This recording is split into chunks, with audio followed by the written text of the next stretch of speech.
Merci de votre présence. Donc, au nom du CCDMD, du Cégep Édouard-Montpetit et de l'École nationale aérotechnique, je vous remercie d'être venus à cette journée. Donc, c'est vraiment un honneur pour nous que de vous recevoir ici et j'espère que la journée sera riche en discussion et en réflexion. Sur ce, je cède la parole à M. Sylvain Lambert, directeur général de l'École nationale d'aérotechnique et du Cégep Édouard-Montpetit. Il sera suivi de Cathy Dugas, directrice du CCDMD. Bonne journée.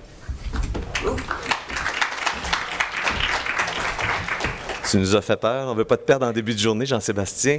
Merci beaucoup. Merci. Bonjour tout le monde. Bienvenue à l'École nationale d'aérotechnique. J'imagine que pour plusieurs d'entre vous, c'est une découverte. C'est une école un peu cachée près de l'aéroport de Saint-Hubert et vous aurez l'occasion de la visiter. Une école dont on est très fiers, évidemment, qui est associée à l'École nationale d'aérotechnique, mais qui est un petit cégep en soi. Il y a quand même 1000 étudiants ici, 3 programmes, mais bon, quand même, on se défend bien. Et où est-ce qu'il y a un enjeu autour de la langue, puisque c'est de la langue que nous allons parler, de la langue française, et vous êtes, j'imagine, tous des ardents défenseurs de la qualité de la langue. Je suis un peu partie de la famille, étant moi-même un ancien professeur de français et de littérature, alors évidemment, vous comprendrez que je suis aussi sensible à la langue. Et je demandais à Jean-Sébastien, est-ce qu'il y a des choses que tu veux que je dise aux gens, là, au nom de l'institution? Il a dit, parle avec ton cœur. Alors, je vais essayer, il va y aller avec mon cœur. En fait, moi, ça me touche toujours de voir des gens comme ça qui décident de donner leur temps, puis de prendre beaucoup de temps pour essayer d'améliorer le français de nos étudiants, qui, on le sait, n'est pas toujours, est à vitesse variable. Hein? On a des étudiants qui sont extraordinairement doués et qui nous aident souvent, on s'associe avec eux, on en fait des tuteurs et c'est formidable. Et bon, et il y en a d'autres qui partent de très loin. Je peux le voir, même si je ne suis plus dans les classes depuis quelques années. C'est assez, et on se demande par où on prend ça. Et ce défi-là que vous avez quotidiennement, franchement, bravo, chapeau, moi, ça m'impressionne. Ceci étant dit, je vous souhaite une belle journée, je vous souhaite des discussions enrichissantes et je vous souhaite de pouvoir, en fait, l'intérêt d'une communauté de pratique, si on peut vous appeler ainsi, évidemment, c'est toujours de voir un peu quelles sont les meilleures pratiques d'une organisation à l'autre, d'une institution à l'autre, et puis d'échanger sur cela. Et moi, je suis très heureux d'être dans un cégep où est-ce on s'est mérité dernièrement des prix, notamment pour la valorisation de la langue française. On y met un effort constant.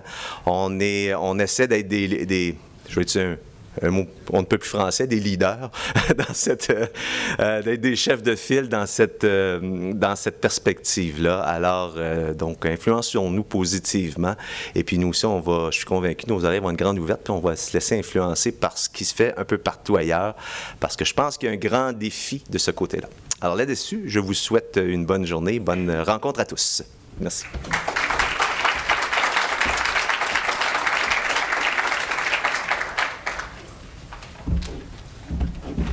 Alors, bonjour. Je suis est-ce que vous m'entendez bien? Je suis très heureuse d'être avec vous aujourd'hui pour cette 31e édition de l'Intercaf. Je voudrais, bien entendu, remercier le Cégep Édouard-Montpetit pour nous accueillir pour cette 31e édition dans un endroit magnifique. C'est ma première visite ici. J'étais impressionnée à l'entrée en bas. C'est vraiment génial. Vous n'avez rien vu, les hangars, 35 aéronefs, vous allez avoir... On y va cet après-midi, on y va. Alors, je voudrais aussi remercier toute l'équipe organisatrice qui a travaillé très fort pour faire de cette journée un succès. Alors, du Cégep Édouard-Montpetit, merci Rachel Belzile, directrice adjointe des études et responsable des CAF, Jean-Sébastien Ménard, professeur de langue et littérature et responsable du dossier de la valorisation de la langue, Anne-Marie Tézine et Véronique Fortin, également professeurs de français et co-responsables du CAF du campus de Longueuil. Julie Pellan, technicienne au CAF du campus de Longueuil. Naomi Briand, technicienne au CAF du campus de l'ENA. Claude Lavis, professeur de littérature et co-responsable du CAF du campus de l'ENA. Merci également aux enseignants de l'ENA, à l'équipe de la bibliothèque et aux tuteurs, tutrices qui nous accompagneront tout au cours de la journée d'aujourd'hui. Merci à vous tous.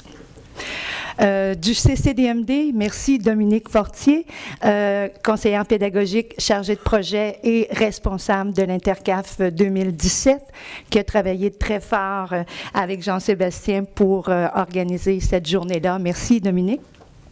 Merci à Véronica Gill, conseillère en communication, qui joue au photographe aujourd'hui avec nous. Je voulais en profiter pour vous présenter notre nouvelle recrue au CCDMD, Sarah Marcoux. Elle va se joindre à nous dans quelques minutes, mais je voulais souligner que Sarah en était à sa toute première rencontre Intercaf. Donc, je voulais lui souhaiter une très bonne journée. Je voulais évidemment vous remercier, vous tous, qui acceptez année après année, depuis 31 ans déjà, de partager avec nous votre expérience, votre expertise. Comme vous l'avez remarqué, cette nouvelle édition va laisser une large place pour les échanges. À cet égard, et parlant d'expertise, je voulais remercier Madame Colette Ruet, enseignante retraitée du Cégep de Trois-Rivières et animatrice du réseau REPFRAN, ainsi que Madame Colette Buguet-Melançon, enseignante retraitée du Cégep Édouard-Montpetit et fondatrice du premier centre d'aide en français. Merci, mesdames, d'avoir accepté de vous entretenir avec nous sur la mission et l'avenir des CAF. Comme on vous le mentionnait dans le programme, pour savoir où l'on va, il faut savoir d'où l'on vient. Et vous comprendrez qu'on ne pouvait être mieux accompagné que par ces deux personnes pour nous rappeler d'où on vient. Sans plus tarder, je te laisse la parole, Jean-Sébastien, pour démarrer la journée, le programme de la journée. Merci tout le monde et une très belle journée.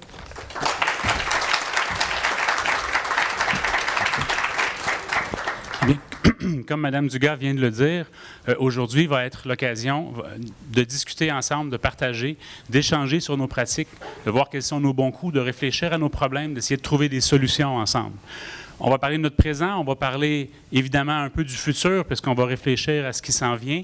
On va voir comment on peut s'influencer les uns les autres, mais pour bien parler du présent et du futur, on a pensé que c'était intéressant de jeter un regard vers le passé, de se souvenir de la création des CAF, quelle était la mission à l'origine des CAF, pourquoi il y a des gens qui ont réfléchi à ça et qui ont décidé de fonder un premier centre d'aide. En même temps, on va entendre sous peu deux personnes parler, deux femmes vraiment très inspirantes, qui sont des modèles d'une certaine façon, puisque une a fondé un CAF, a fondé le premier CAF du Québec, Mme Colette Buguet-Melançon, et en même temps, elle était visionnaire, puisqu'elle a entrevu le réseau REPFRAN, qui n'existait pas à l'époque, qui a pris forme quelques 20 ans plus tard, et qui est chapeauté, animé par Colette Ruet. Donc, je ne vais pas prendre plus de votre temps. Je vous invite à entendre Colette Buguet-Melançon et Colette Ruet, qui vont discuter et qui vont se souvenir ensemble de la route parcourue depuis la naissance du premier CAF jusqu'à aujourd'hui. Accueillons-les.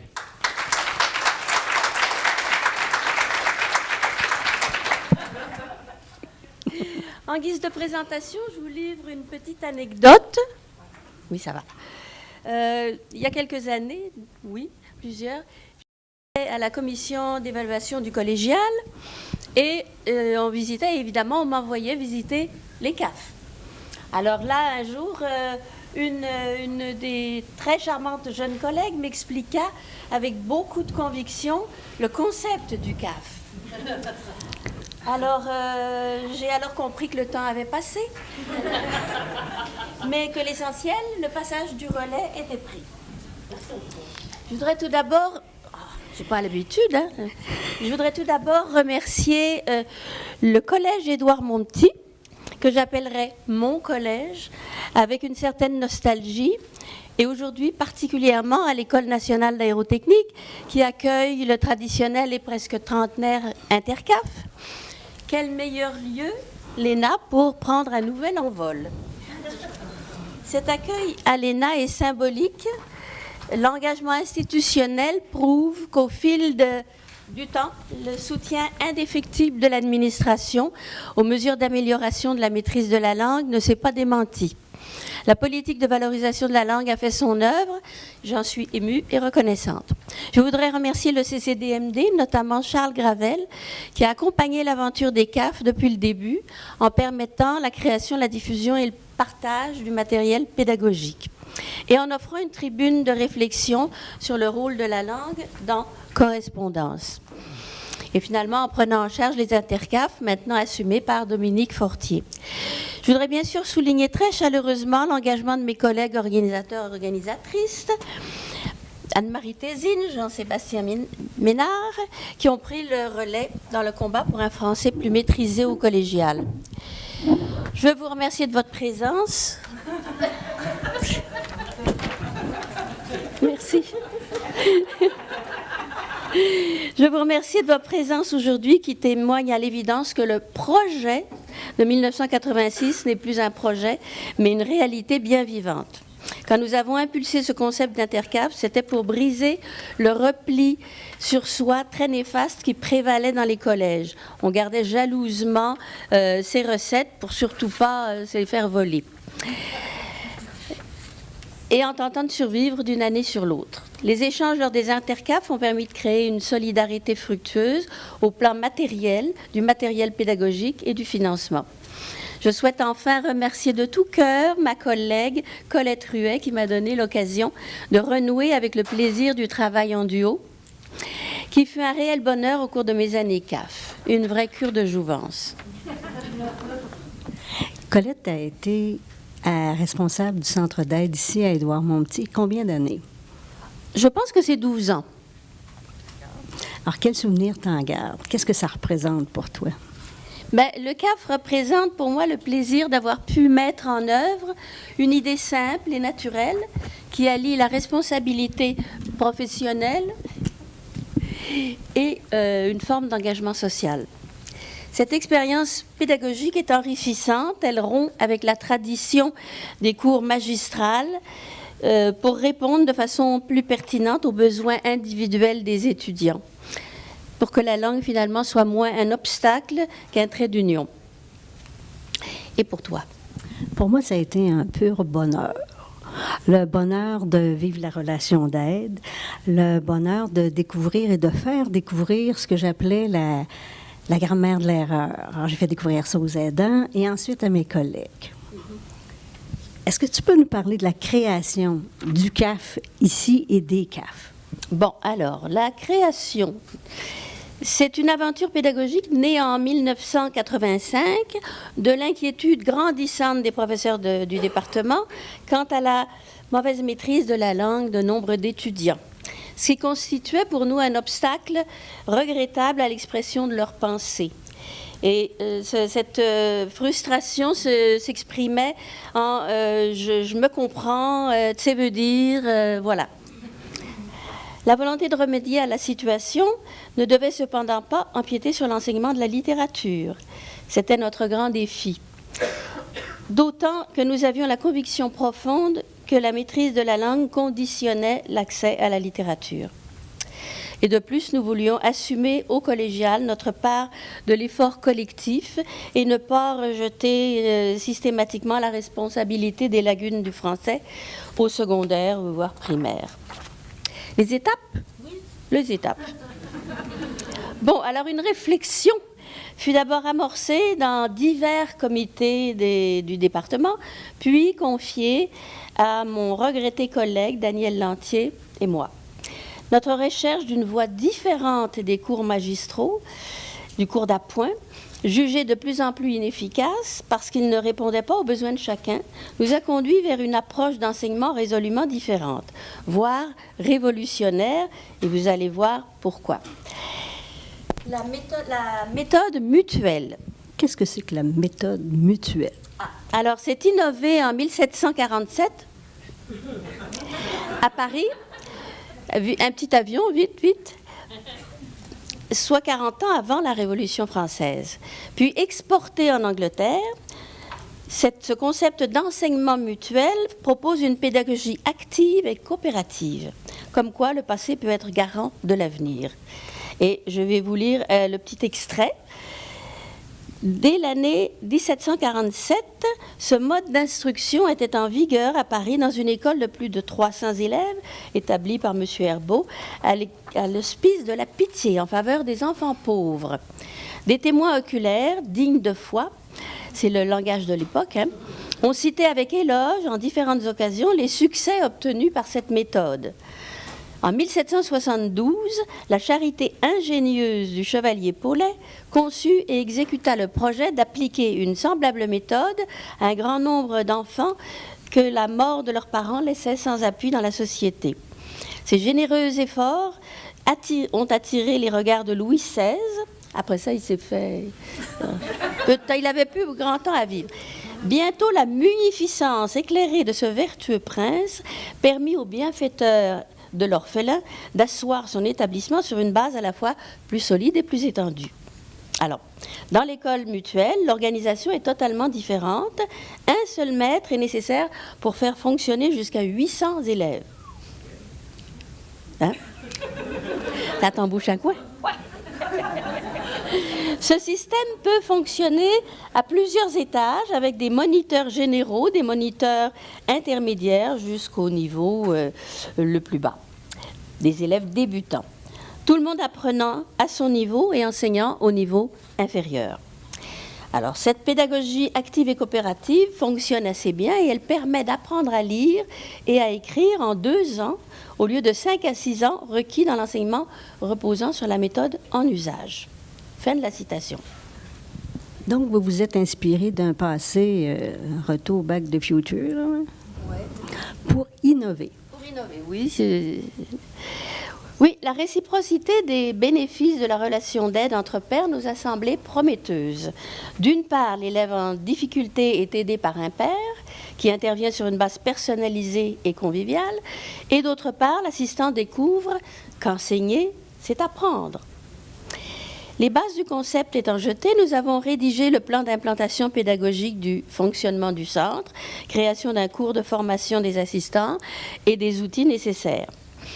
Encouragé chaleureusement par notre cégep et pour la création de matériel avec le soutien de Charles Gravel du CCDMD, nous avons implanté les fascicules PIFEN pour la relation d'aide et l'autocorrection et le PARFEN pour l'autocorrection.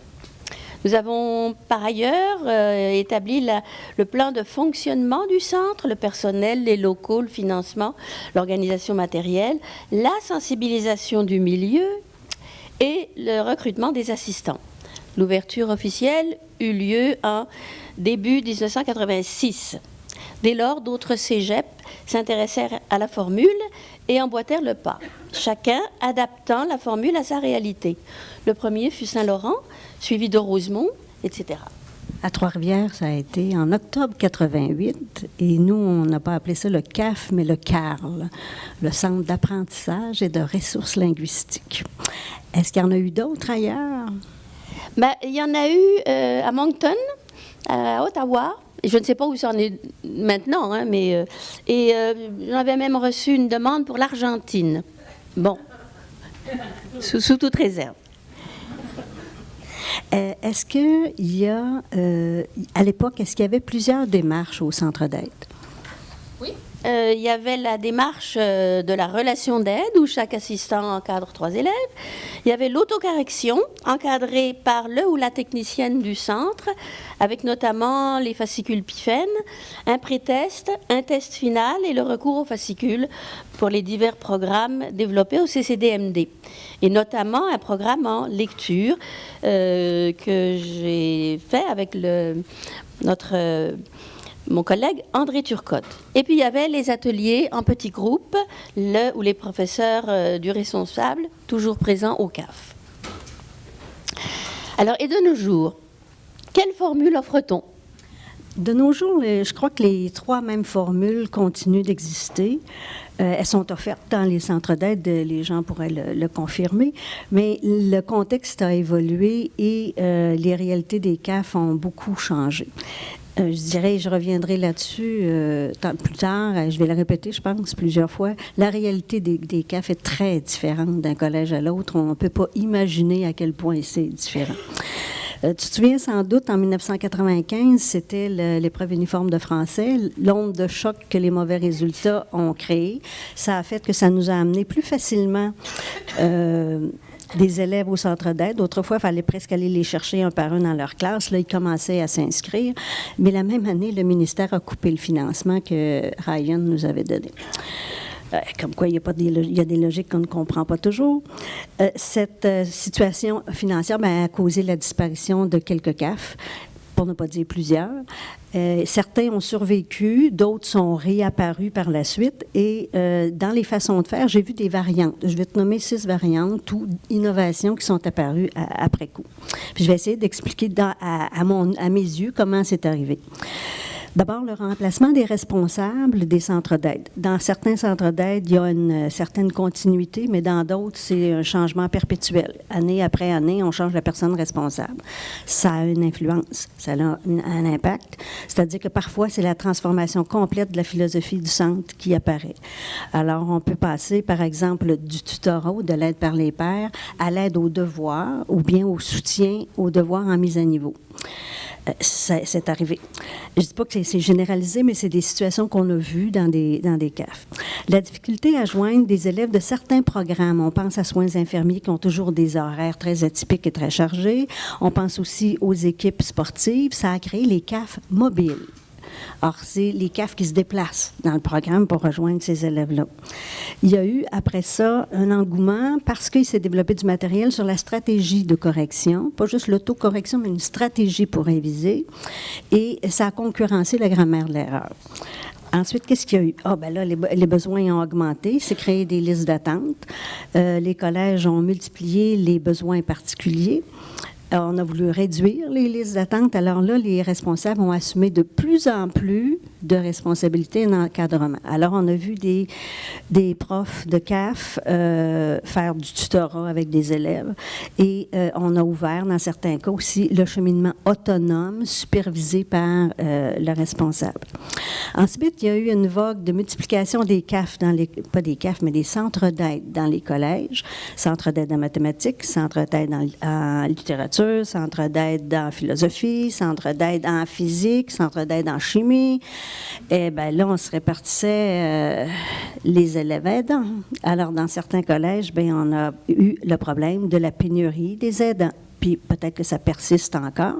Alors, certains collèges ont trouvé la solution de rémunérer les aidants et d'autres d'aller chercher des étudiants universitaires pour pouvoir jouer ce rôle-là. Mais on ne vit pas tous dans des villes universitaires, alors ça crée des problèmes à certains endroits.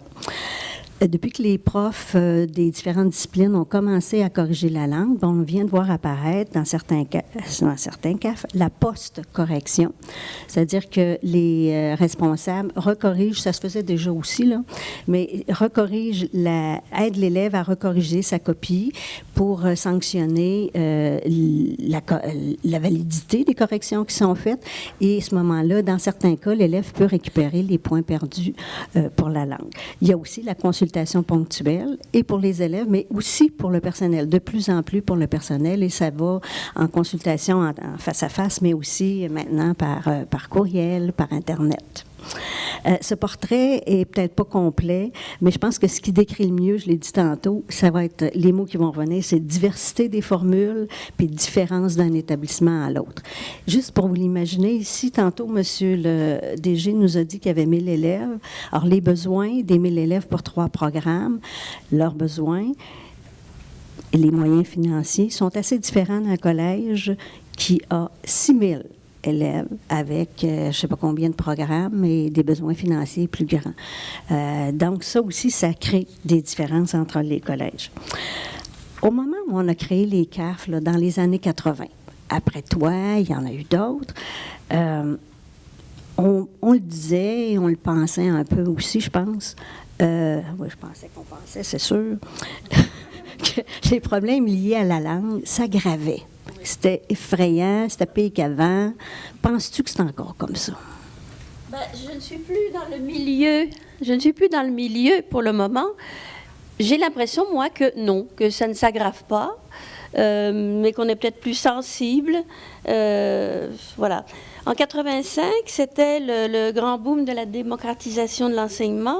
Ça en était au début. Et la clientèle des cégeps devait suivre l'élan de la nouvelle société québécoise. Nous pensons aujourd'hui, et ça je dis avec réserve, que cette mission est accomplie. Alors non, le niveau ne baisse pas. Il monterait plutôt, à mon point de vue. D'accord. Moi aussi, je pense que le niveau ne baisse pas. Mais surtout, on n'a pas de preuve que ça baisse. On ne peut rien comparer. On n'a pas d'instrument pour comparer les mêmes catégories d'élèves avec les mêmes critères. Donc, personne ne peut affirmer que ça se détériore. En plus, quand on affirme que c'était mieux dans le temps, que c'était mieux que dans nos premières années d'enseignement. Il me semble que quand j'ai commencé, c'était mieux. C'est qu'on oublie quelque chose. On oublie que nous étions déjà performants en langue, parce qu'on travaille au CAF, n'est-ce pas? On oublie qu'on s'est amélioré d'année en année et que nous sommes passionnés. Alors que les jeunes avec lesquels on travaille, ils rentrent à 17 ans. Ils ont 11 années de scolarité, puis pas vraiment beaucoup d'intérêt pour la langue. Alors, je me méfie beaucoup de la nostalgie du beau passé parce que notre mémoire est très sélective. Alors, même si les élèves sont bons, même s'ils maîtrisent la langue, penses-tu qu'un cours pour les former, pour devenir tuteur, est encore nécessaire? Certainement. Ah, oh. Je touche pas ça. Pour des raisons pédagogiques, notamment un encadrement rigoureux, systématique, justement la pédagogie de l'erreur, du diagnostic, et pour une raison financière, quant à moi, essentielle à la survie matérielle des CAF. Sur le plan pédagogique, la formation des tuteurs implique non seulement une maîtrise solide de la langue et des outils, mais une introduction à la relation d'aide. Un cours complémentaire constitue sans aucun doute une initiation au métier d'enseignant. Et sur le plan financier, c'est un moyen récurrent d'assurer la formation des tuteurs dans un cadre pérenne. Oui, je pense qu'il ne suffit pas de connaître les règles de grammaire pour savoir bien écrire. Vous savez ça? Il ne suffit pas de savoir bien écrire pour être capable d'aider quelqu'un à s'améliorer en français. Sinon, les CAF n'existeraient pas, ils ne seraient pas nécessaires. Alors, pour combler les lacunes linguistiques de quelqu'un, il faut, je pense, qu'il puisse progresser dans son apprentissage selon des principes pédagogiques élémentaires. C'est ce que j'appelais, ou ce que j'appelle encore, des séquences d'apprentissage. C'est-à-dire que oui, il faut diagnostiquer les types d'erreurs, mais aussi il faut vérifier et consolider les connaissances et les habiletés préalables. Et puis, après ça, il faut reconnaître les causes d'erreurs. Pourquoi tu fais cette erreur-là? Parlons de mots écrans, d'inversion, de construction de phrases particulières, d'homophonie. Quand on dit à l'élève, répète ta règle, puis trouve ton participe passé, ça ne suffit pas. Il faut vraiment qu'il sache pourquoi lui, il tombe dans le piège. Quel piège il a? Quel piège il s'est créé lui-même en écrivant? Ça, c'est important. C'est ce que j'appelais la pédagogie de l'erreur. Alors, il est inutile, par exemple, de demander à un élève, bon, maintenant qu'on a révisé, je t'ai rappelé la règle du participe passé, corrige tes erreurs juste de participe passé dans ta copie. Bien oui, mais s'il n'est pas capable, si on n'a pas vérifié ses habiletés à repérer qu'est-ce que c'est un temps composé, comment trouver un sujet, comment trouver un complément direct, comment voulez-vous qu'il progresse. Bien, ça, c'est pas évident à expliquer et je pense que c'est ça. Notre travail auprès des tuteurs, des aidants, vous autres, vous les appeliez les assistants, c'est notre travail de leur montrer ce geste pédagogique et des profs d'autres disciplines ne comprennent pas nécessairement cette partie-là. Et même les directions avec lesquelles on travaille ne pensent pas de cette façon-là. Il faut leur expliquer. Souvent, l'élève aidé, d'ailleurs, va penser que c'est un détour inutile. Elle ne va pas aller refaire la phrase de base. Voilà, là, les groupes fonctionnels, non, non, non, non, non. Gaëtan Clément, tu te souviens de lui? Il a écrit un petit fascicule, un petit livre, Clés pour la relation d'aide. C'est publié par le CCDMD, ça. Je pense que oui. Bien, là-dedans, il répète la même chose. Vous avez sur le site une section pour les tuteurs, le tutorat. Son matériel se trouve là. Excellent, il faut aller voir ça. Est-ce que le cours de relations d'aide sert encore pour la formation des aidants? Oui, le cours existe encore, mais la réalité est différente d'un collège à l'autre. Comme je te disais tantôt, dans certains cas, on n'est pas capable de recruter 25 élèves. Puis c'est pas un petit collège, là. 25 élèves aidants, bien, c'est parce que tout le monde se les arrache. Et puis s'ils sont payés ailleurs, ce qui était le cas dans le collège où je travaillais, bien, entre des crédits puis des sous, 15 de l'heure, il y en a qui font leur choix. Alors que d'autres collèges, d'autres CAF vont former des tuteurs pendant un semestre complet avant de les placer en situation active de relation d'aide. C'est un monde de différence. Tu parlais tantôt de cours complémentaires parce qu'au début, on se servait des cours complémentaires. Ça aussi, ça a bien changé dans les collèges. Les cours complémentaires ne sont pas vraiment choisis tout le temps par les élèves. Là. C'est le 4e cours qui a pris le relais. C'est ça. Oui, ailleurs aussi, pratique de la communication, mais là, il y a des collèges qui mettent le 4e cours en premier. Alors, je ne sais pas quelle solution ils utilisent. Peut-être que c'est du bénévolat, peut-être qu'ils ont des sous à quelque part pour payer des aidants, ou peut-être qu'ils sont à la recherche encore d'aidants. L'accompagnement des tuteurs aussi varie beaucoup d'un collège à l'autre. Dans ton temps, tu étais à temps plein là-dedans? Oui, absolument à temps plein, mais je donnais le cours aux assistants et puis j'étais présente au CAF de 8h à 5h. 5 jours par semaine. C'est ça. Bien, actuellement, dans des collèges, il y a des équipes complètes qui font ce travail-là. Bien, des équipes ne sont pas 15, là, mais ils peuvent être 2. Et ils peuvent avoir même une agente de bureau ou une technicienne. Puis ils peuvent être logés dans des beaux locaux, bien équipés d'ordinateurs et d'ouvrages, bien localisés. Puis il y en a d'autres qui n'ont rien de ça. Alors, toi et moi, on a eu beaucoup de chance parce qu'on a eu des directeurs qui y croyaient puis qui l'ont prouvé en nous aidant, mais de façon très, très concrète. Oui. La question 6. La question 6. En parlant des points communs que nous avons, toutes les deux, on a fait un rêve dès le début. C'est d'ouvrir le centre d'aide aux profs qui désiraient améliorer leur français écrit. Parce que ça aussi, il ne faut pas le dire trop fort. C'est très bien délicat, ça. Mais ils en ont besoin, pas tous. Puis, c'est pas des pourris.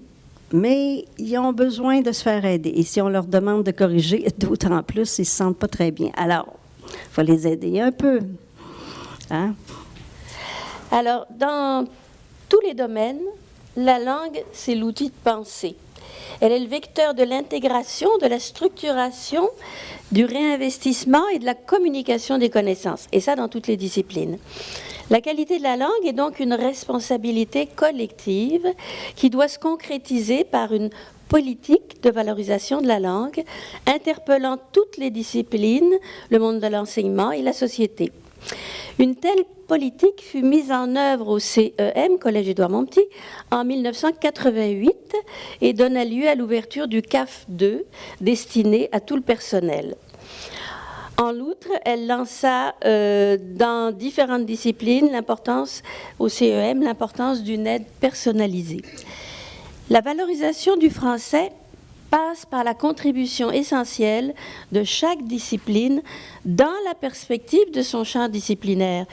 Les professeurs ne donnent pas des cours de grammaire, mais par rapport à leur discipline, ils veulent de la précision, ils veulent du vocabulaire adapté, approprié. Donc, vocabulaire, les types de textes qui sont différents d'une discipline à l'autre. Et il faut faire comprendre que la qualité de la langue n'est pas une exigence des seuls professeurs de français. Voilà. Tu vois, toi, tu as mis 2 ans, j'étais un peu plus lente. Dans mon collège, ça a pris 10 ans avant que j'y arrive à créer le CAF Prof. Toi, c'était le CAF 2, moi, c'était le CAF Prof. Puis cette vision très large de la langue que tu décris, Les chercheurs l'appellent maintenant les compétences langagières. Et c'est apparu avec Jean-Denis Moffett, entre autres, là, et à l'épreuve uniforme. Mais Ça nous a valu le titre de langagier, avec un certain mépris. Nous étions les langagiers, les langagières, si tu veux. Mais je pense que tu as été, pour moi en tout cas, parce que tu m'inspires, la première, sinon, oui, je pense que c'est la première, sinon l'une des premières, à faire la promotion des compétences langagières à travers le matériel que tu as produit pour le réseau REPFRAN. Ah non, pas en tout, pas du tout. Pour le performant. En 1996, on voit à l'écran la couverture d'un des cartables. Alors, dans vos collèges, essayez de déterrer les 2 cartables de Colette Buguet-Melançon sur la pédagogie de la langue dans toutes les disciplines. Ça date de 1996, mais vous allez réaliser que c'était une visionnaire. C'est une innovatrice. C'est encore très d'actualité. Il y a quelques textes qui pourraient être rafraîchis, mais des références dans des articles parus. Mais le reste, pour l'essentiel, la pédagogie, c'est numéro 1, c'est encore tout à fait à jour. De nos jours, c'est plus les REPFRAN qui font ce travail-là. Alors, explique-moi un peu ce qu'est le réseau REPFRAN. Alors, le réseau REPFRAN, c'est le réseau, le regroupement, donc des répondants et répondantes du dossier du français dans les collèges. En juin 2011, le ministère va financer un cadre de mesures, je lis, pour la mise en place d'une offre accrue de services permettant d'améliorer la maîtrise du français des élèves, du personnel enseignant et des membres de la communauté en général. Alors, le ministère, lui, il parle de la maîtrise du français.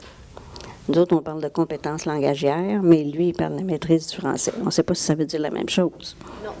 C'est plus large, la compétence langagière, parce que ça comprend la lecture, ça comprend la structure de texte, ça comprend le vocabulaire, c'est bon.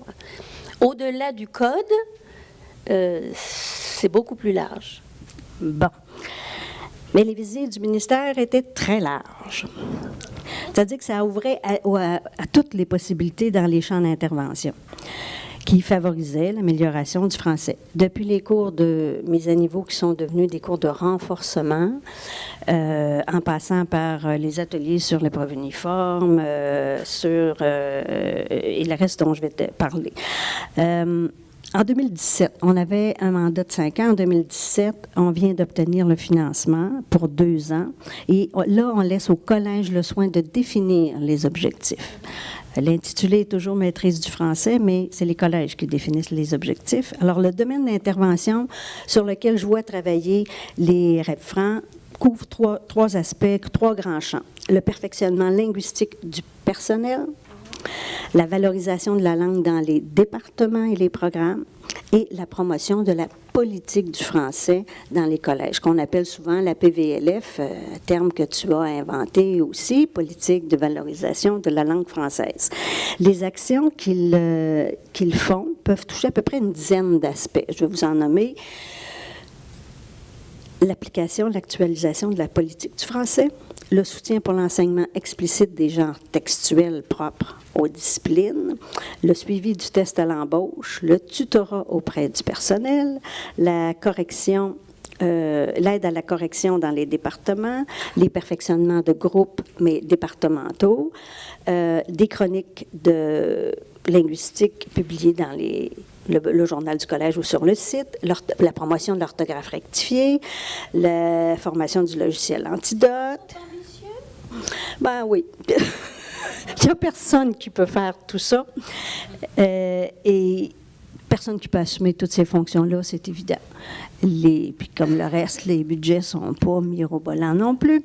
Mais selon la culture, il y a 4 éléments qui déterminent, à mon sens, les choix que les gens font. Mais que les gens, de plus en plus, ce sera que les collèges font. La culture, l'organisation du travail, la conviction des directions. Retenez ça, la conviction des directions. Et le budget disponible. Je souligne. Oui. Donc, les REPFRAN ont des mandats très, très, très, très, très, très différents d'un collège à l'autre. Pour le ministère, certains voient ça comme une ouverture. Ils laissent les collèges, dans leur autonomie, définir les objectifs de ce budget-là. Je me demande si ce n'est pas un manque de leadership. Mais en tout cas, ce qui est certain, c'est que depuis 2012, je pense que les REP-Francs ont fait avancer l'idée que la langue, la qualité de la langue, ça se fait dans toutes les disciplines. C'est toutes les disciplines qui en sont responsables. Bon, des années plus tard, on rejoint la philosophie du CAF 2, c'est ça? Oui, c'est ça. Oui. Alors, les activités de soutien pour la politique de valorisation de la langue, ben justement, on l'évoquait, le document Performa. J'ai dispensé des activités dans différents cégeps, notamment Marie-Victorin, où ça a été formidable. Et c'est une expérience qui était très stimulante. De plus en plus, Colette, je ne sais pas si tu le sais, mais on sollicite les CAF pour aider des allophones, pour aider des élèves en situation de handicap. Bon, Qu'est-ce que tu en penses? Ce que j'en pense? J'en pense qu'il y a des limites à la possibilité de couvrir tous les champs et les champs particuliers. Les allophones, ben, je constate la quantité de programmes qui sont destinés aux immigrants, aux allophones. En plus de ça, le meilleur moyen de progresser dans l'apprentissage de notre langue, c'est d'être en immersion dans ces... Donc, je considère que les allophones pourraient voir les différents programmes gouvernementaux, dont certains sont même rétribués, et c'est donné aussi par la formation continue de certains collèges. Donc, moi, je ne ferai pas un cas particulier pour les allophones, c'est très spécifique, et de toute façon, c'est la maîtrise de la langue française, et ça se met dans le milieu, en immersion. J'ai essayé de comprendre pourquoi ça revenait au CAF. Puis parce que je remarque une tendance à élargir le mandat des centres d'aide en français, comme s'il manquait de travail. Les responsables des CAF, vous autres, vous êtes des personnes, vous êtes reconnus comme des personnes engagées et généreuses. Alors, on se dit, ils sont capables de régler ce problème-là. On a le problème, ils vont le régler. Il n'y avait pas beaucoup de budget pour les élèves en situation de handicap, pour les élèves allophones non plus. Maintenant, dans les budgets, il y a un volet 2 sur les situations particulières où ils peuvent, je pense, aller chercher des sous. Puis pour les élèves en situation de handicap, je pense qu'il y a eu aussi une entente pour que les profs soient soutenus à cet égard-là. De toute façon, pour les troubles d'apprentissage, les professeurs n'ont pas la formation adéquate. Ça prend des spécialistes. C'est tout à fait juste. On n'a pas de formation en enseignement de langue seconde, on n'a pas de formation en enseignement d'orthopédagogie ou d'orthophonie. Alors, on ne peut pas répondre à tous les besoins. Je pense qu'une auto-évaluation du centre d'aide où vous travaillez pourrait aider à recentrer la mission du collège et à mieux cibler le public. Et si vous le faites par le biais d'une auto-évaluation, on pourra reparler du guide de Christian Barret tantôt, bien, ça peut vous aider à avoir des arguments et non pas une opinion personnelle sur la chose face à votre direction. L'épreuve uniforme, dans le même ordre d'idée, est-ce que c'est la place au centre d'aide pour aider les élèves à cet égard-là? Ben, la responsabilité de l'épreuve me semble relever d'abord des professeurs de français pour la partie conceptualisation, structuration des idées, communication. Et de la documentation appropriée et des ateliers doivent être proposés au CAF sous la supervision d'un professeur. Je suis d'accord avec toi. J'ajouterais à peine que depuis qu'on parle d'aide à l'apprentissage, on a toujours pensé à des mesures en dehors de la classe. Il y a un mouvement pédagogique qui s'appelle la conception universelle de l'apprentissage qui permet de dire si ça sert à des clientèles particulières, à une population étudiante particulière, ça pourrait peut-être servir comme stratégie pédagogique en classe de façon générale. Alors moi, je pense qu'il est temps qu'on retourne à la classe la responsabilité de l'enseignement collégial. Or, l'épreuve uniforme, c'est de niveau collégial. On le défend comme ça. Alors, je pense que ce sont les profs du département de littérature qui devraient apporter le soutien à l'égard des éléments de compétences propres à la littérature. Alors, tu as fait allusion tout à l'heure aux ressources financières. Toi et moi avons eu le privilège de travailler dans des collèges qui ont investi dans leur centre d'aide. Qu'en est-il actuellement? Bien, les problèmes en éducation sont nombreux et les budgets sont minces. La ministre nous a dit l'an passé au réseau REPFRAN que la qualité de la langue, c'était une priorité pour elle. La réalité sur le terrain me semble prendre un autre visage.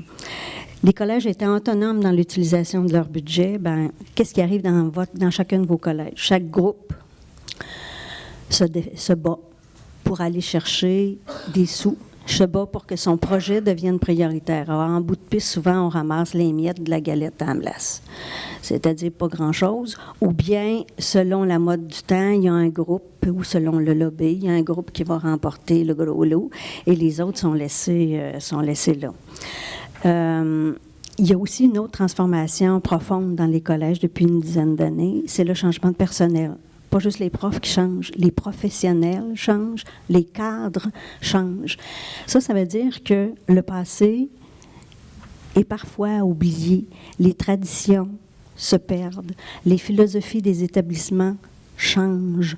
Vous avez un rôle à faire. Puis moi, je dirais que le travail de sensibilisation et d'information qu'on a fait dans le temps, c'était pas évident. Non. Il faut le refaire. C'est capital, c'est essentiel, c'est aussi important qu'à l'époque du début des CAF, puis il n'y a rien qui va changer si on ne fait pas progresser la réflexion à cet égard-là. Pour qu'il y ait une nouvelle culture institutionnelle dans le terreau de la langue, dans les collèges, il faut vraiment que vous repreniez le bâton de pèlerin et que vous convainquiez les administrateurs. Ça veut dire qu'il faut apprendre à parler leur langage. Ils parlent en chiffres. Trouvez-en des chiffres. Donnez-leur-en des chiffres. Ils aiment ça. Ils vont dire, hey, mon Dieu, est préparé, connaît son affaire. Très important. Parce qu'ils vont ouvrir les oreilles puis ils vont délier les cordons de la bourse s'ils entendent des chiffres. En tout cas, chez nous, ça marchait. Vous devez aussi, ça c'est très important, assurer votre crédibilité. Ce n'est pas votre opinion qu'on veut savoir. Il faut que ce soit appuyé. Donc, votre crédibilité dans vos actions, la force de vos comptes rendus. Il y a des directions qui demandent des comptes rendus rapides pour que ce soit moins long à lire. Cochez oui, cochez non, je l'ai fait. Vous savez écrire, vous autres, vous connaissez la force et le pouvoir des mots. Écrivez. La force de vos comptes rendus est très importante. Prenez un rendez-vous au début de l'année pour voir s'il a lu le rapport annuel de l'an dernier. S'il ne l'a pas lu, je reviendrai, lisez-le et je reviendrai. Le réalisme de vos solutions. Il faut arrêter de penser qu'on peut régler tous les problèmes. Ça ne se peut pas. Je vous dirais, selon ma philosophie, continuez à avancer à petits pas, mais en ayant quelques objectifs clairs. Travaillez avec bienveillance pour vos élèves en difficulté, puis répétez à vos pairs et à vos directions avec une fermeté souriante que vous êtes des experts passionnés, mais vous n'êtes pas les sauveurs du monde. À ce propos, j'étais affublée de deux surnoms au collège Édouard-Montpetit. La sœur volante, parce que j'allais d'un département à l'autre porter la bonne parole, remuer les jambes, et ça s'est terminé aussi en Mère Teresa des CAF. Je suis pas loin de ça. T'étais inspirante, Colette. Alors, en guise de conclusion, en 1976, quand j'ai commencé à enseigner, Les gens commençaient à se rendre compte qu'il y avait des difficultés en français, mais ils ne voyaient aucune solution. C'était le secondaire qui avait un problème. En 80, les CAF ont commencé à apparaître. En 93, le CCDMD a ouvert un coffre au trésor de matériel didactique. En 95, Correspondance a commencé à diffuser de l'information sur les recherches puis sur le fonctionnement et les expériences dans les centres d'aide. Or, quand sur le terrain, vous vous découragez puis vous vous dites « Mon Dieu, que c'est difficile, puis que ça avance pas, puis ça n'a pas de bon sens », permettez-vous de regarder en arrière. Vous êtes jeune peut-être, là, mais croyez-nous, regardez en arrière, le chemin qui a été fait, il a été fait petit à petit, mais ça vaut la peine. Il ne faut pas lâcher. Il faut continuer à faire ce travail-là. Vous avez la chance de pouvoir compter sur Dominique Fortier au CCDMD et toute son équipe pour faciliter vos échanges. Faites-en votre force. Je te laisse le mot de la fin. Le mot de la fin. Alors, en 2017, être invité à l'Intercaf, pour moi, c'est constater que le relais est pris et entre bonnes mains, et contre toute attente. Chers jeunes collègues, faites-vous confiance, n'ayez pas peur d'ajouter votre pierre à l'édifice et songez que l'union fait la force et que la cause est belle. Je conclus en disant que les CAF sont une richesse pour les cégeps, espace de liberté pédagogique, on voit les différentes formules, ils favorisent l'émergence d'une pédagogie individualisée, ils développent une conception élargie de la langue et ils créent des liens de solidarité et de responsabilité vis-à-vis du français. Merci. Bonjour, Dominique Veilleux, Campus Notre-Dame de Foix à Québec. Tantôt, on parlait de financement, et moi, j'ai un questionnement. Quand au début des CAF, est-ce qu'il y avait un montant alloué aux CAF? Tantôt, on parlait en 2011, où il y a eu des budgets, mais avant, est-ce qu'il y avait des budgets qui étaient alloués aux CAF? Les budgets alloués au CAF, c'était pour faire fonctionner le local, la technicienne. Okay. Mais à part ça, c'était une subvention du gouvernement? Non, mais le fait de donner le cours de relations d'aide, okay, comme ça finançait le CAF. Ça enlevait le gros du bâton. OK. Le financement, c'est ça. Il y avait, c'est pour ça que les cours sont importants, parce qu'en étant crédité, il y a une somme qui apparaît. Pour le reste, au tout début, c'était vraiment nos directions qui décidaient que c'était important et qui accordaient une partie de leur budget qui prenait du CEU, là. C'est pas une subvention. Moi, j'avais entendu parler qu'il y avait une subvention pour des ateliers de français. Il y a eu effectivement des sous qui ont été donnés à l'époque de Ryan. Okay. Mais ça n'a pas duré longtemps. Je peux pas te dire les montants non plus. Il y a eu, après ça, une enquête qui a été faite à l'époque où ils testaient l'épreuve uniforme, là, 93-94. Je pense que c'est Aubin qui a fait cette étude-là, là, qui nous demandait combien vous voyez d'élèves, quels sont leurs résultats à l'épreuve uniforme, etc. Et la conclusion, ça a été, c'est pas efficace, donc on coupe. Alors là, il y a pas eu de sous qui est rentré spécifiquement pour les collèges. Dans mon collège, je me souviens qu'il allait chercher des sous dans le perfectionnement, je pense, ailleurs, ou dans l'enveloppe des projets particuliers. Est-ce que c'est bien ça? C'est ça, hein? Dans l'enveloppe des projets particuliers. Alors, chaque collège a sa façon de gérer le budget et c'est pas facile de comprendre comment ça fonctionne. Des fois, travailler avec le syndicat peut nous aider à voir clair et à avoir certaines informations. Être en bonne relation avec le DE, ça aide aussi à savoir des choses, puis ça aide aussi à ce qu'il ouvre le deuxième tiroir, son tiroir discrétionnaire.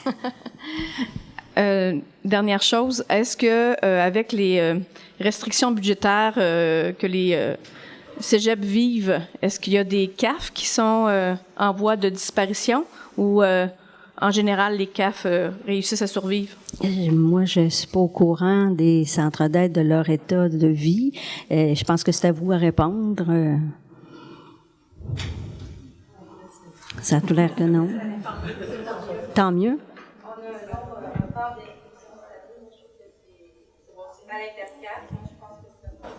C'est ça, j'ai l'impression que tous les gens qui sont là, c'est parce que leur CAF a été supporté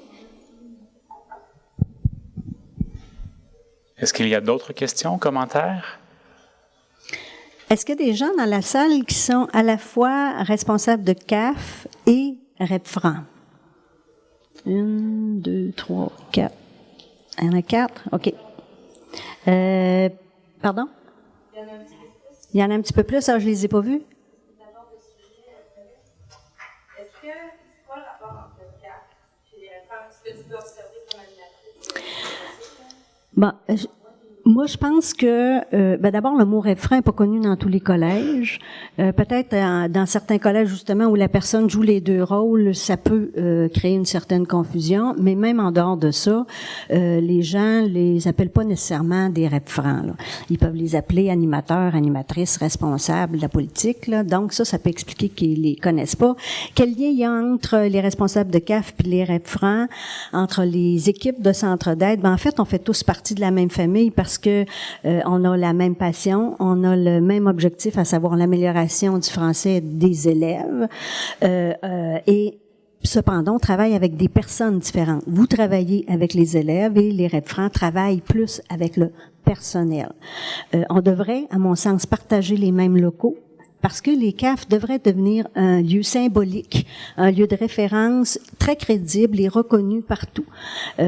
Quand on rentre dans un collège, n'importe lequel, tout le monde devrait être capable de nous dire « Ah, le CAF, il est là-bas, le CAF, c'est madame une telle ou monsieur un tel ». Ça, c'est la preuve que le CAF est très vivant dans un collège quand on peut arriver à ça.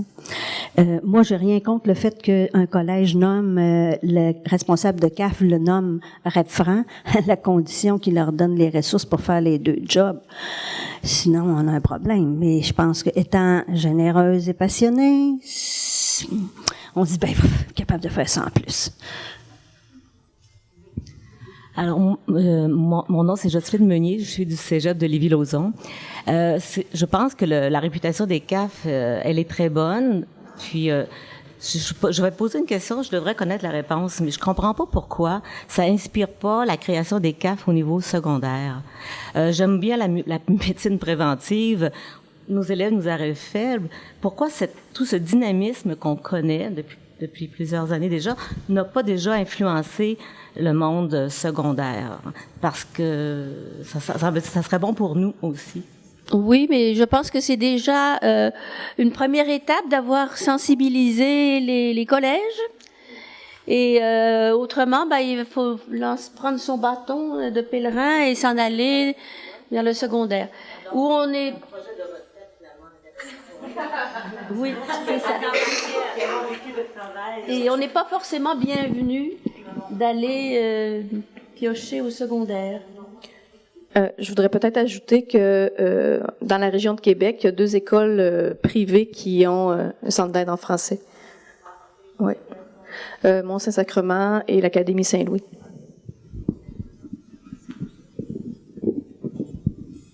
Est-ce qu'il y a une autre question, commentaire? Bonjour mesdames, je me présente Olivier Gamelin du Collège La Flèche à Trois-Rivières. Vous avez évoqué le fait que selon vous, la qualité de la langue française ne se dégrade pas dans les collèges. Je suis peut-être un petit peu trop jeune pour m'en rendre compte, mais ce que je remarque, cela dit, c'est, et je pense que les chiffres parlent à ce niveau-là, c'est l'augmentation des étudiants qui vivent avec des troubles d'apprentissage. Je parle pas de difficultés d'apprentissage ou de handicap physique, là, vraiment avec des troubles d'apprentissage. Par exemple, au Collège La Flèche, c'est 15% de nos étudiants là, qui vivent et des difficultés et des troubles, mais j'aimerais faire appel aux lumières de votre lanterne, de votre expérience. Nous, au Collège La Flèche, on est forcément confrontés à cette réalité-là parce qu'un trouble d'apprentissage, ça fait en sorte qu'on a beau répéter la règle 1 milliard de fois, là, la règle elle rentre pas et le non-maîtrise de la langue française fait en sorte que les étudiants sont en situation d'échec, particulièrement à l'épreuve uniforme de français. Et là, je me questionne, on essaie de mettre en place des trucs, des astuces, des outils pour essayer de pallier ça. Je sais qu'on n'est pas orthopédagogue, mais selon vous, avec votre regard, là, votre expérience, disons, vos lunettes du passé, vos yeux portés vers l'avenir, Comment vous voyez ça, cette augmentation? Parce que là, on parle quand même de chiffres. Là, je lisais, à moins d'erreurs, si ma mémoire est bonne, on parle d'une augmentation de 700% des étudiants en situation de handicap. 700%, c'est quand même pas rien. C'est pas 7%, là, c'est 700%. Comment vous voyez, comment, selon vous, les centres d'aide en français peuvent-ils s'adapter à cette réalité-là? Qu'est-ce qu'on peut faire, s'il vous plaît? Faire déjà ce qu'on fait là. Et puis, ça me paraît impossible de régler des problèmes d'apprentissage, d'handicap. C'est trop pointu. Ça prend des spécialistes, des orthopédagogues. Et c'est ces spécialistes-là qu'il faut mobiliser et que les collèges, les ministères et tout amènent à recréer ces postes qui ont été coupés. Je compléterais en disant qu'il y a une augmentation, c'est réel, parce qu'il y a plus de diagnostics qu'il y en avait autrefois. Ces enfants-là sont suivis, les enfants. C'est-à-dire que ces personnes-là ont été suivies dès leur jeune âge, ils ont été repérés, diagnostiqués, ils sont suivis, donc ils nous arrivent. C'est un peu normal qu'il y en ait autant, que ça explose. Par ailleurs, ce que nous disions toutes les deux tantôt, c'est que c'est pas l'affaire des CAF. Que ce soit dans ce local-là, c'est correct, mais ça peut pas être votre travail. Vous avez pas été formé pour faire ça. Il faut le dire à la direction. Ça me paraît fondamental. Par ailleurs, quand ils ont des diagnostics, ils ont des mesures compensatoires à l'épreuve uniforme. Et c'est pas vrai qu'ils sont tous en échec s'ils ont droit à leurs mesures compensatoires. C'est du temps supplémentaire, c'est l'utilisation de certains logiciels spécialisés. En tout cas, dans mon collège, ça a l'air de très bien fonctionner. C'est sûr qu'il y a des cas aussi où ils n'y arrivent pas parce qu'ils ont en plus des problèmes langagiers.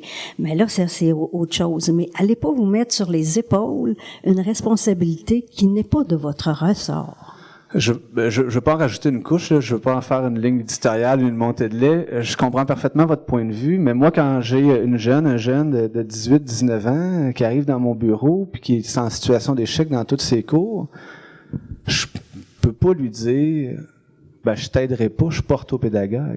Je t'aiderai pas, mon collège me veut pas débloquer des fonds pour ajouter. J'ai pas le choix de faire quelque chose avec ce jeune-là. Tu l'envoies se faire un diagnostic officiel. Et là, s'il le fait, si d'autres élèves le font, le collège va être obligé de réagir. Il y a des budgets pour ça, donnés par le ministère pour les élèves en situation d'handicap, les SEEH. Ouais.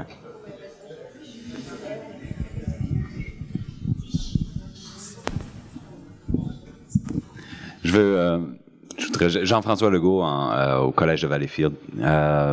Premièrement, ce que je retire de toute votre intervention, j'ai trouvé ça super intéressant de voir que les problèmes d'avant, ceux qui ont présidé, dans le fond, à la naissance des CAF, ceux qui nous donnaient besoin d'avoir les CAF, sont à peu près les mêmes que ceux qu'on vit aujourd'hui. Donc, il y a vraiment une continuité. J'ai trouvé ça intéressant quand vous avez dit aussi que en 1976, on blâmait les écoles secondaires du fait que les étudiants au cégep avaient un mauvais français. Puis là, en tout cas, à Valleyfield, c'est à peu près exactement la même chose qui se passe présentement en 2017. On blâme encore le secondaire. Donc, plus ça change, plus c'est pareil. Puis c'est ça, ce que je trouve intéressant, mon collègue, le point qui amène ici, c'est la situation des élèves EESH. C'est que si on se fie à la tendance, plus ça change, plus c'est pareil. Ces étudiants-là, ils avaient probablement les mêmes problèmes en 1976, en 1986. Simplement, ils n'étaient pas diagnostiqués. C'est pour dire que finalement, vous les aviez dans vos CAF à l'époque aussi. Et vous les aidiez à l'époque aussi. Simplement, on savait pas que la raison pour laquelle ils avaient ces difficultés-là en français, c'était parce qu'ils avaient ces troubles-là qu'on est capable de nommer. On a créé les catégories aujourd'hui, puis on les diagnostique. Ce qui fait que je pense qu'il faudrait quand même repenser à la mission du CAF en termes de, effectivement, c'est pas à des moniteurs qui suivent un cours, c'est pas leur responsabilité à eux de s'attaquer à des problèmes aussi complexes. C'est à des orthopédagogues, mais il reste que on les a dans nos salles de classe, on les a dans nos centres d'aide en français parce qu'ils échouent en français, parce qu'ils échouent à l'épreuve uniforme. On a une espèce de responsabilité de repenser la place du CAF dans ce contexte-là. On ne peut pas se délester du problème parce que soudainement, ces étudiants-là ont un diagnostic. Effectivement, on n'est pas habilité à les aider, mais on ne peut pas non plus les ignorer parce que la réalité, c'est que c'est pas évident d'avoir un diagnostic. Souvent, ça coûte très cher. Ça prend des mois et des mois au public à obtenir un diagnostic. Ça va plus rapidement au privé, mais il faut débourser. Puis une fois qu'on a notre diagnostic, ça nous donne droit à des mesures de compensation, mais ça nous permet pas nécessairement de régler nos problèmes. Ça prend encore quelqu'un qui nous aide, donc il faut trouver l'orthopédagogue qui nous aide après. C'est un problème complexe, mais je pense que ma position à moi, c'est qu'on ne peut pas, au CAF, se déresponsabiliser de ça parce qu'ils ont eu leur diagnostic. Moi, je pense qu'il ne faut pas les déresponsabiliser, mais c'est juste la question de faire la bonne approche, de savoir comment prendre la question. Et de toute façon, quand on est au CAF, on reste là, assis, et on attend, et on les aide, et on les aide, et on les aide. On mange pas le midi, on est toujours là pour aider. C'est la philosophie de base. J'aurais une question. Est-ce que votre direction est au courant? Oh oui! Est-ce que vous lui avez posé la question? Qu'est-ce qu'il répond? C'est une question complexe. Ben, c'est ça. Tant que vous allez prendre sur vos épaules d'être les sauveurs du monde, vous allez rester les sauveurs du monde. Non, exactement. Je veux dire, je parle juste du contexte local à Valleyfield. Il y avait un orthopédagogue, son poste a été coupé. On a reçu des enveloppes pour les ESH. Bon, avec la dernière négociation, on essaie de créer des programmes, mais ces programmes-là, leur durée de vie est, je veux dire, la direction est au courant, puis même ils recrutent activement des gens comme ça à Valleyfield qui sont peut-être rejetés. Valleyfield étant un cégep de 3e tour, on se retrouve avec un pourcentage encore plus élevé, disons, qu'un cégep ordinaire. Mais donc, le problème est là, il est su, il est connu, mais est-ce que les ressources suivent? Ben non, c'est clairement... c'est pas cohérent, le discours et les ressources qui viennent avec, mais je peux pas répondre plus que ça. Ça me prendrait un représentant de la direction pour ça. Non, ben c'est ça. Avancez un petit pas. Répétez, je suis pas un sauveur du monde. Vous pouvez pas les refuser parce que vous êtes trop généreux, trop engagés, trop passionnés. Vous leur faites une place. Mais répétez que c'est pas votre travail. Répétez. Bonjour, Rachel Descaries de Sorel. Est-ce que j'ai coupé la parole? Nous, à Sorel, en fait, je me suis pas demandé si on était en train de dépasser notre mandat ou pas. Le besoin était criant. Il y avait une trop grande part d'élèves qui étaient en trouble d'apprentissage. Moi, j'ai pris sur moi, on a fait une collaboration avec le CED, qui s'occupe de ces étudiants-là. Alors, le CED leur donne une formation qui dure peut-être, je sais pas, 1h30 sur comment fonctionnent les logiciels. Et puis, moi, ce que je fais, je m'assure avec ces étudiants-là, ces étudiantes-là qui ont bien leur procédure d'autocorrection. Puis, comme ils travaillent toujours avec leurs outils, une fois que la procédure d'autocorrection selon leur principale source d'erreur est établie, c'est relativement simple pour le tuteur ou la tutrice d'être capable de suivre les étapes et de s'assurer que la personne, au moins, s'approprie bien les outils. Mais évidemment, les outils n'apportent pas la connaissance. Alors, il y en a plusieurs qui sont frustrés, pensant étant bien contents d'avoir leurs outils, mais ça ne règle pas tout. Alors, moi, c'est comme ça que j'ai résolu le problème, mais j'avoue que plus ça va, plus ça devient lourd. Là, c'est plus comme 4, 5, 6, ça devient vraiment, on dirait que des fois, j'ai l'impression que la moitié des élèves au CAF sont en trouble d'apprentissage. Mais je suis en train, en tout cas, de le mettre plus en place, mais est-ce que je suis en train de dépasser le mandat du CAF? Peut-être. Intervention, commentaire, suggestion. Je pense que le mandat du CAF, c'est celui qu'on se donne et on le fait avec toute la passion qu'on peut y mettre. Je pense aussi que le fait que, en tout cas au cégep Édouard-Montpetit, ça a été fait, d'autres départements sont venus à l'idée d'une pédagogie individualisée et ça crée un climat, que ce soit en physique, en mathématiques et en philosophie, de l'idée de l'aide, de la relation d'aide et des profs qui sont au service de leurs élèves. Et ça, je pense que ça élargit quand même la perspective. Marie-Josée Drolet, je suis du cégep de Jonquière et puis je suis tout à fait de votre avis concernant les élèves qui ont des troubles d'apprentissage. Et chez nous, moi, je pense que ça dépend vraiment de la volonté de l'administration parce que chez nous, on a développé des services adaptés, vraiment un très, très, très bon service parce qu'on a aussi énormément d'élèves qui sont en trouble d'apprentissage.